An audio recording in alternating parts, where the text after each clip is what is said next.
The grand ballroom glowed with golden chandeliers, their lights spilling over silk gowns and polished shoes as music drifted through the air like a promise. Eleanor stood beside her younger sister Clara, her gloved hands folded neatly, her posture perfect, her smile effortless. Clara, in contrast, kept her eyes lowered, her fingers twisting nervously at the fabric of her lavender dress. Across from them stood Mr. Harrington, their father, a man whose wealth was matched only by his authority. Tonight was not merely a ball, it was a transaction disguised as tradition, a moment where futures would be chosen with polite words and silent expectations. The Duke of Ravenshield had arrived moments ago, tall, composed, and unmistakably powerful. His gaze lingered briefly on Eleanor, appreciative and assessing, before shifting to Clara with mild curiosity. Mr. Harrington cleared his throat and spoke softly but firmly, "Take the pretty one," as though he were offering a jewel rather than a daughter. Eleanor felt the words settle over her like a familiar cloak. She had always been the pretty one, the accomplished one, the daughter raised to be displayed.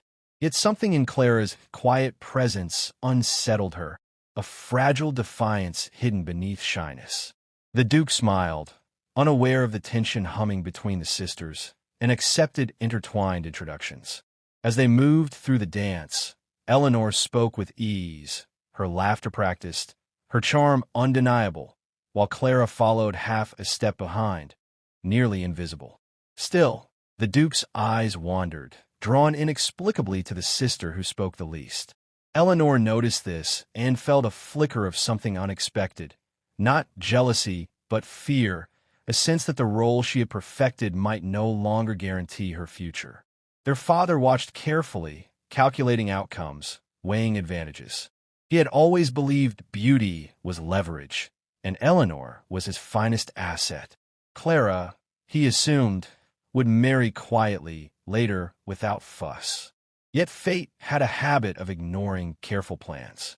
During the supper, when conversation turned to music, Clara answered a question directed at Eleanor, her voice soft but insightful, revealing a depth no one had bothered to seek before.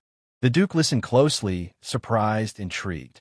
Eleanor paused, realizing she had never truly known her sister, only the shadow assigned to stand beside her. Memories surfaced of childhood afternoons where Clara read by the window, while Eleanor practiced smiles before mirrors. Different paths, same house, unequal expectations. The Duke requested a private walk in the garden, tradition allowing a brief escape from watchful eyes.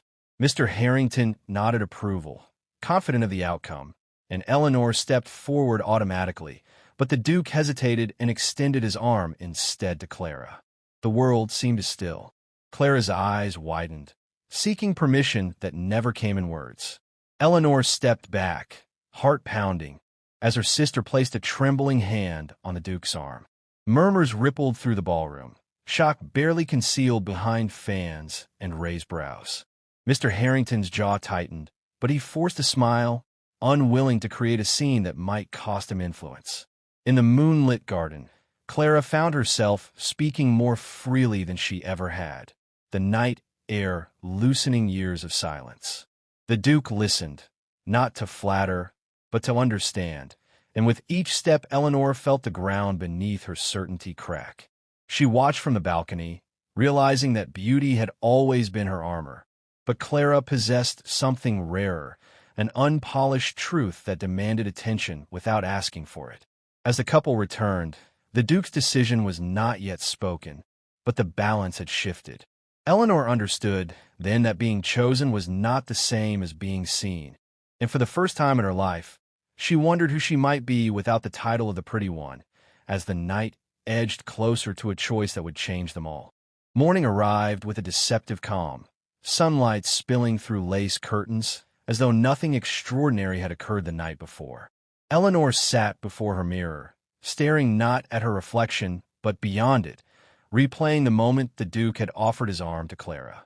The house was unusually quiet, servants moving softly, sensing the tension woven into the walls. Down the corridor, Clara stood by the window, hands clasped, her mind racing between disbelief and dread. She had never imagined being the center of attention, much less the subject of choice. Mr. Harrington summoned them both to the study, his voice clipped, control strained thin. He spoke of alliances, of reputation, of how quickly society reshaped stories to suit its appetite. He did not ask how either daughter felt. Eleanor listened with practiced composure, yet something inside her resisted for the first time. She realized her father's plans had always included her obedience, never her happiness. Clara, trembling, finally spoke, admitting she did not wish to be a prize exchanged for advantage. The room fell silent. Mr. Harrington stared at her as though seeing a stranger. The Duke's visit later that afternoon fractured the fragile order completely. He arrived not with hesitation, but with resolve, requesting Clara's company openly, respectfully, refusing to disguise intention as courtesy. Society's whispers had already begun, but he did not care. Eleanor watched from the doorway as Clara spoke with quiet confidence, no longer shrinking, her words steady, her gaze lifted. It was then Eleanor understood that her sister had not changed overnight. She had simply been unseen. As preparations for an engagement accelerated, Eleanor felt both loss and relief, grief for a role slipping away and freedom from its weight. One evening, alone in the garden, the Duke spoke privately with Eleanor, thanking her for grace she had not realized she possessed. He told her beauty might open doors, but character decided who was invited to stay. His honesty hurt, yet healed. Clara later sought Eleanor out, guilt shadowing her joy, fearing she had stolen something that was never hers. Eleanor embraced her, recognizing love could not be taken where it had never been offered. In the days that followed, Eleanor declined several proposals arranged hastily by her father, asserting a will long suppressed. Mr. Harrington resisted, argued, threatened, but the certainty in Eleanor's voice unsettled him more than rebellion ever could. The house shifted, slowly, painfully, as two daughters stepped beyond the boundaries written for them. Clara prepared for a future chosen not by command, but by connection, while Eleanor began imagining a life defined not by mirrors and approval, but by purpose. The title of the pretty one faded into memory, replaced by something far more dangerous to tradition. A woman who had learned her worth did not depend on being selected, as the echoes of the ball finally loosened their grip on the family's fate. The wedding day arrived beneath a sky washed clean with pale blue light, as if the world itself had chosen renewal. The Harrington estate buzzed with activity, carriages lining the drive, guests murmuring with curiosity and judgment in equal measure. Clara stood before the tall mirror in her room, dressed in ivory silk, her hands steady now, her expression calm. She was no longer the quiet shadow who hid behind others. She had become a woman who had been chosen and who had chosen in return. Eleanor entered silently, carrying their mother's necklace, a piece once meant for her own wedding. She fastened it around Clara's neck without resentment, only a strange tenderness that surprised them both. In that moment, the past loosened its grip. Downstairs, Mr. Harrington greeted guests with practiced dignity, though the lines on his face spoke of battles lost and lessons learned too late. He had tried to control outcomes, but fate had rewritten his authority. When Clara walked down the aisle, the Duke's eyes held only certainty, not possession but partnership. Eleanor watched from her seat, feeling neither envy nor regret, only closure. After the vows, applause filled the hall, but Eleanor slipped away, drawn to the quiet edge of the gardens. There, she breathed deeply, aware that this chapter was not an ending but an opening. In the weeks that followed, Eleanor refused to retreat into obscurity. She traveled, learned, invested her inheritance in causes once dismissed as improper for women of her standing. Society watched with intrigue as the former pretty one became something far more unsettling, independent. Clara wrote often, her letters filled with warmth and gratitude, never forgetting the sister who had stood aside without bitterness.